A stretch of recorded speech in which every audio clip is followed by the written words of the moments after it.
السلام علیکم and good morning. دیکھیں جناب علی، میں یہ آپ کو کیا دکھا رہا ہوں جی، شہباز شریف کا نیا گھر، وزیر اعظم شہباز شریف، اور یہ جھنڈے لگے ہوئے ہیں ایران کے اور پاکستان کے۔ آپ کو پتہ ہے کہ کل اس نے جناب وہ دورہ کرنا ہے۔ یہ خوبصورت منظر جو ہے سامنے سپریم کورٹ ہے، اور یہ بالکل سپریم کورٹ کی دیوار کے ساتھ لگتا ہے یہ وزیر اعظم ہاؤس، ٹھیک ہے۔ تو اب میں جا رہا ہوں یہ سپریم کورٹ ہائی کورٹ میں، وہاں ہمارے یہ گروپ انشورنس کے کیس لگے ہوئے ہیں یہ، ٹھیک ہے۔ تو اس کے اوپر میں وہاں جا کے آپ سے بات کرتا ہوں، اور میں نے کہا چلتے چلتے ٹائم بچائیں اور آپ سے باتیں کرتے جائیں۔ یہ ہو گیا جی، دیدار بھی ہو گیا، ٹھیک ہے جی۔ اور سر جی کل ਤਾਂ منجی پھیر دیتی ہے، کی کہتے ہیں، ڈانگ پھیر دیتی ہے نون لیگ نے۔ شاباش نون لیگ، شاباش۔ کل نون لیگ نے کمال کر دیا ہے سر جی، اس سے بڑے پردے نکلیں گے، بڑے نکلتے ہیں، بڑے راز نکلتے ہیں۔ میں نے آپ کو کہا تھا نا کہ ان ضمنی الیکشن کے بعد ایک طوفان آئے گا، ٹھیک ہے، اور ایک طوفان تھم جائے گا۔ ایک تو یہ جو پی ٹی آئی والے ہیں، ان کو عقل ٹھکانے آ گئی ہوگی کہ یہ کے پی کے میں بھی نہیں جیت سکے۔ آپ کو پتہ ہے وہاں بھی آزاد امیدوار جیتا ہے ایک باجوڑ میں، ٹھیک ہے، قومی اسمبلی پہ۔ یہ صرف امین گنڈا پوری جو ہے وہاں سے اس کی سیٹ سے ایک جیتا ہے بندہ، جو مولانا فضل الرحمان کی تھی۔ مولانا فضل الرحمان صاحب نے بھی غلطی کی ہے بائی کاٹ کر کے۔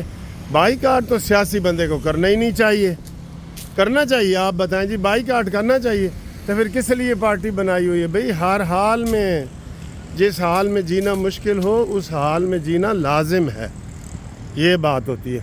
وہ ثابت کر دیتے کہ بھئی کوئی دھاندلی واندلی جو ہے نا اب نہیں چلے گی اور میں جیت گیا ہوں، یہ وہ ثابت کر سکتے تھے نا، یہ وہ ثابت کر سکتے تھے، ٹھیک ہے۔ تو اب ہمارا ایک مطالبہ ہے الیکشن کے بعد، وہ یہ کہ جناب سعد رفیق کا حلقہ کھولا جائے، میاں جوید لطیف کا حلقہ کھولا جائے، خرم دستگیر کا حلقہ کھولا جائے، اور سعد رفیق کا میں نے کہہ دیا ہے، اور رانا ثناء اللہ کا حلقہ کھولا جائے۔ ان کو لگ پتہ جائے گا کہ دھاندلی کس نے کی ہے، ہروایا گیا ہے ان کو، جیسے بھی ہروایا گیا ہے، جس نے بھی دھاندلی کی ہے۔ یہ جو میں نے آپ کو 5-6 بندے بتائے ہیں نا، ان کو ہروایا گیا ہے۔ ان کو چاہیے کہ یہ وہ اسمبلیوں یہ اپلیکیشنیں دیں اور کہیں جی کہ ساڑھے حلقے کھولو ساڑھے حلقے، تاکہ دودھ کا دودھ اور پانی کا پانی ہونا چاہیے کہ نہیں ہونا چاہیے؟ بالکل ہونا چاہیے۔ اور ساتھ ہی مسلم لیگ نون کو لاکھ مبارکہ کہ انہوں نے بڑے ٹریمنڈس دیکھے، عوام کی اکثریت جو ہے، بلوچستان سے بھی مسلم لیگ نون ایک سیٹ جیتی ہے۔ آپ کو پتہ ہے پنجاب میں تو جیتی ہے، یہاں تو بالکل کوئی بھی نظر نہیں آ رہا۔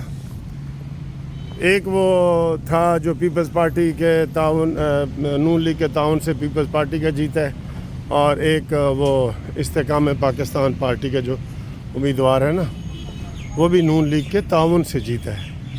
کوئی انہوں نے یہ ثابت کر دیا مریم نواز نے کہ جناب پنجاب جو ہے وہ نون لیگ کا گڑھ ہے، بلکہ وہ اب یہ تو کہ کیا یہ مطالبہ درست نہیں کہ یہ حلقے کھولے جائیں؟ اور جن لوگوں نے نواز شریف صاحب کو ہروایا ہے، نواز شریف کے ان قریبی دوستوں کو ہروایا ہے، ان کی جو ہے نا وہ تحقیقات ہونی چاہیے کہ نہیں ہونی چاہیے؟ الٹا یہ انہوں نے یہ ڈرایا ہے کہ جی میاں جوید لطیف نے اپلیکیشن دی ہے، انہوں نے کہا جی دے رہے ہو تو پھر نواز شریف کبھی ہم حلقے کو کھولیں گے۔ کھولو، تمہیں کس نے منع کیا ہے؟ کھولو جتنے کھولنا چاہتے ہو۔ تو نواز شریف ایسا بندہ نہیں ہے، وہ ضمیر والا انسان ہے، ضمیر والا، ٹھیک ہے۔ تو یہ جناب صورتحال ہے ساری۔ آپ نے رزلٹ مکمل اب آ گئے ہیں۔ رات کو ہی میں نے آپ کو بتا دیا تھا کہ جناب نون لیگ کی این بلاک وکٹری ہوئی ہے، اور نون لیگ ہی جیتی ہے، ہر طرف سے نون لیگ جیتی ہے۔ نون لیگ نے فتح کے وہ جھنڈے گاڑ دیے ہیں. ٹھیک ہے. اب میں آپ کو یہ بتاتا ہوں کہ یہ آ گئی ہے اسلام آباد ہائی کورٹ، جہاں گروپ لائف انشورنس کے کیس جو ہے وہ آج لگے ہوئے ہیں. یہ تقریباً 4 سال کے بعد لگے ہیں. تو یہاں پہ آج ان کا انشاءاللہ ہم نے کرنا ہے. کافی لوگ انتظار میں تو جو فیڈرل والے ہیں وہ بے شک رابطہ کریں ہمارے ساتھ. اور یہ جو کیس لگے ہیں وہ آج جسٹس میاں گل اورنگزیب اور جسٹس ارباب صاحب کے پاس لگے ہیں. ڈی بی میں یہ کیس لگا ہے. یہاں ڈی بی میں ہی لگنا تھا. لاہور ہائی کورٹ کے ابھی پینڈنگ ہے. وہ لوگ ابھی فون نہ کریں لاہور والے. اور جو یہ اسلام آباد والے ہیں ان کو ہم خود ہی اگلی ویڈیو میں بتا دیں گے کہ ان کا یہاں پہ کیا ہوا ہے. ٹھیک ہے جی، کیا رزلٹ آیا ہے یہ میں آپ کو بتاتا ہوں. یہ میں پہنچ گیا ہوں اسلام آباد.